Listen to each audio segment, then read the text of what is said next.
பேர் லலிதா. நான் காரைக்கால்லேருந்து வரேன். எனக்கு கொஞ்சம் மூச்சு திணறலாக இருந்துச்சு. 4 வருஷமாக இருக்குது. நான் இது டிவியில் பார்த்து தான் நாங்கள் இங்கே வந்தேன். நான் அந்த மூச்சு திணறலுக்காக நான் வேறு எந்த மருந்தும் எடுக்கலை. நேராக இங்கே ஆர்ஜேஆர் தான் வந்தேன். சளி தொந்தரவு நிறையா இருந்தது. அது ஒரு பாட்டில் மருந்தில் ஒரு 4 நாள் தான் சாப்பிட்டேன்.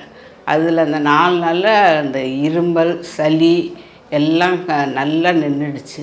ஆர்ஜேஆருக்கு ரொம்ப நன்றி. டாக்டர்ஸுக்கெல்லாமே எல்லாருக்கும் நன்றி. RJR Herbal Hospital.